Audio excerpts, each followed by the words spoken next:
মেয়ের নিজের বাবার বাড়িতে তার নিজের স্বামীর যদি কোনো অসম্মান হয় তাহলে কিন্তু সে মেয়েটা প্রতিবাদ করে, আবার বাবার বাড়ি যাওয়াটা কিন্তু একদমই বন্ধ করে দেয়। আর শ্বশুর বাড়িতে স্বামীর সামনে যদি তার স্ত্রীকে কোনো অপমান করে, প্রতিবাদ তো দূরের কথা, তার জবানটা কিন্তু একদম বন্ধ হয়ে যায়। আসসালামু আলাইকুম, কেমন আছেন সবাই? চলে আসলাম ইউটিউব চ্যানেলে রাইস ডায়েরি থেকে আরেকটি নতুন ব্লগ ভিডিও নিয়ে আপনাদের মাঝে। আমার এই নতুন ভিডিওটি দেখার জন্য আমি সবাইকে আরেকবার আমন্ত্রণ জানাই। আমার এই নতুন ভিডিওটি যারা যেখান থেকে বসে দেখছেন, দূরে কাছে, দেশ ও দেশের বাহিরে, আশা করি সবাই অনেক বেশি ভালো ও সুস্থ আছেন। আল্লাহ পাকের অশেষ রহমতে আলহামদুলিল্লাহ আমরা সবাই ভালোই আছি। প্রতিদিনের মতো আজকের এই ভিডিওটি শুরু করেছি নাস্তা খাওয়ার পর থেকে।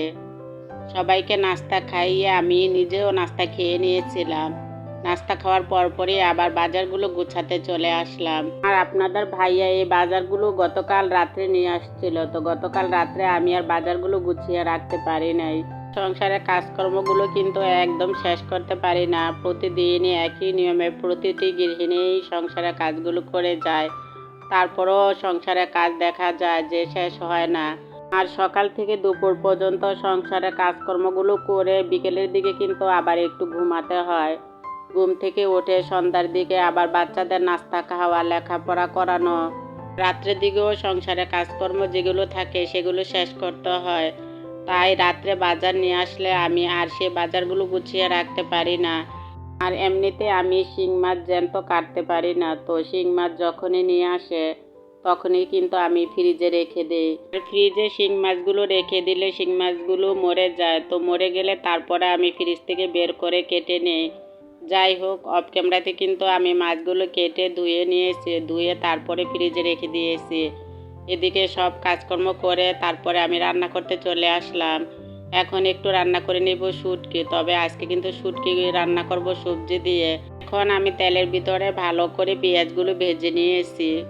পেঁয়াজগুলো ভালো করে ভেজে তারপরে আমি শুটকিগুলো দিয়ে দিয়েছি। এখন শুটকিগুলো ভালো করে একটু ভেজে নিব।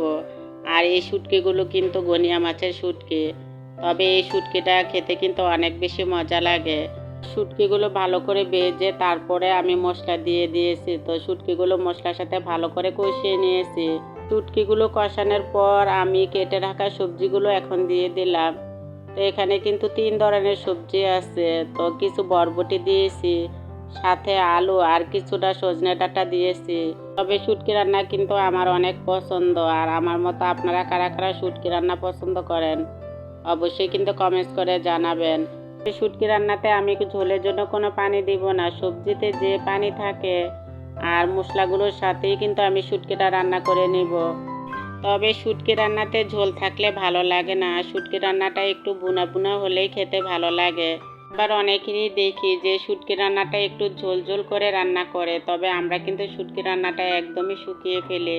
শুটকি রান্নাতে আমরা কোনো ঝোল রাখি না। যে যেরকমভাবে শুটকি রান্না খেতে পছন্দ করে সে কিন্তু সেরকমভাবেই শুটকিটা রান্না করে খায়।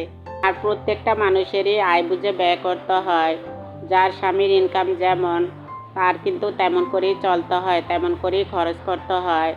তবে অল্প ইনকাম দিয়েও অনেক কিছু করা যায় যদি গৃহিণীদের একটু বুদ্ধি আর ধৈর্য থাকে।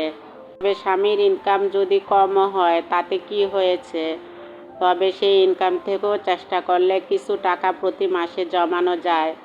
যাদের ইনকাম প্রতিদিনই হয় তারা যদি প্রতিদিন 20 টাকা করে রাখে জমা, তাহলে দেখা যায় মাস শেষে 600 টাকা হয়। তো প্রতি মাসে যদি 600 টাকা হয় তাহলে বছরে কিন্তু অনেকগুলি টাকা জমানো হয়।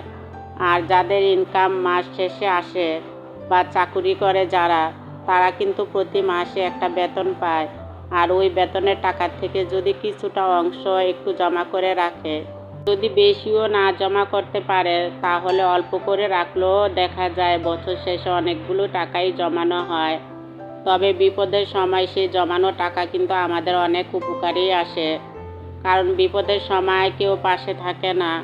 আর বিপদ আসলে সবাই একটু ভয় পায়, কারণ মধ্যবিত্তদের বিপদ আসলে কিন্তু পাশে কেউই থাকে না। বিপদের সময় নিজেদের মোকাবেলা নিজেদেরই করতে হয়। যদি আমরা একটু বুদ্ধি করে প্রতি মাসে কিছু টাকা জমা রাখতে পারি তাহলে দেখা যায় যে সেই জমানো টাকার থেকে আমরা নিজেদের শখগুলো আমরা পূরণ করতে পারি। যাই হোক, এভাবে যদি আমরা প্রতিদিন বা প্রতি মাসে টাকা জমা রাখি তাহলে অল্প অল্প টাকার থেকে কিন্তু অনেকগুলোই টাকা জমা হয়। আর টাকা জমানোর এই টিপসটা যদি আমরা ফলো করি তাহলে আমাদের অনেক উপকারই আসবে। আবার এদিকে আমাদের সংসারটাও সুন্দর মতো চলে যাবে। যাই হোক, শুটকি রান্নার পর পর আবার ছেলেদের জন্য একটু মুরগির মাংস বসিয়ে দিলাম। তবে আমার ছেলেরা একদমই শুটকি খেতে পারে না, ওদের কাছে নাকি শুটকির গন্ধটা ভালো লাগে না। তবে আপনাদের ভাইয়া আর আমি শুটকি রান্নাটা অনেক পছন্দ করি। শুটকির সব কিছুই আমাদের কাছে অনেক ভালো লাগে। শুটকি রান্না, ভর্তা সব কিছুই আমরা খেতে পারি। আর আমার ছেলেরা শুটকির গন্ধটা একদমই সহ্য করতে পারে না। তো আমি রান্না করার পর পর আবার কিছু বাজার গুছাতে চলে আসলাম। তবে এই বাজারগুলোও কিন্তু গতকাল রাত্রে নিয়ে আসছিল। তো এখানে কিন্তু কিছু পাকা আম আছে। তো পাকা আমগুলো কিন্তু আমি ফ্রিজে রেখে দিয়েছিলাম পলিথিনে করে। আর পলিথিন থেকে এখন আমগুলো বের করে একটা ঝুড়িতে রাখবো। তবে পলিথিনে করে যদি ফ্রিজে আম রাখি তাহলে আমগুলো কিন্তু নষ্ট হয়ে যায় অনেক তাড়াতাড়ি। আর ঝুড়িতে যদি আমগুলো রাখি তাহলে সেই আমগুলো কিন্তু অনেক দিনই ভালো থাকে। আর আপনারা কারা কারা ধৈর্য ধরে এতক্ষণ আমার ভিডিওটির সঙ্গে আছেন অবশ্য আমি জানি না। যদি আপনারা ধৈর্য ধরে আমার ভিডিওটির সঙ্গে থেকেই থাকেন তাহলে আমার ভিডিওতে ছোট্ট একটি লাইক দিয়ে আমার ভিডিওটি কন্টিনিউ করে নেবেন। আপনাদের ছোট্ট একটি লাইক আপনাদের মতো আরও অনেকের কাছে আমার ভিডিওটি পৌঁছাতে সাহায্য করবে। আর যদি আপনারা আজকে আমার এই ভিডিওটি কেউ প্রথমবারের মতো দেখে থাকেন, যদি দেখতে দেখতে আমার ভিডিওটির কোনো অংশ আপনাদের কাছে ভালোই লেগে যায় তাহলে আমার চ্যানেলের পাশে থেকে যেতে পারেন, পাশে থাকা বেল বাটন অপশনটা প্রেস করে নিতে পারেন। এতে করে আমি ভিডিও ছাড়া মাত্র নোটিফিকেশন আপনাদের কাছে পৌঁছে যাবে আর আপনারা আপনাদের সময় সুযোগ করে আমার ভিডিওটি দেখে নিতে পারবেন। আর অলরেডি যারা যারা এই কাজগুলো করে ফেলেছেন তাদের সবাইকে জানাই অসংখ্য অসংখ্য ধন্যবাদ।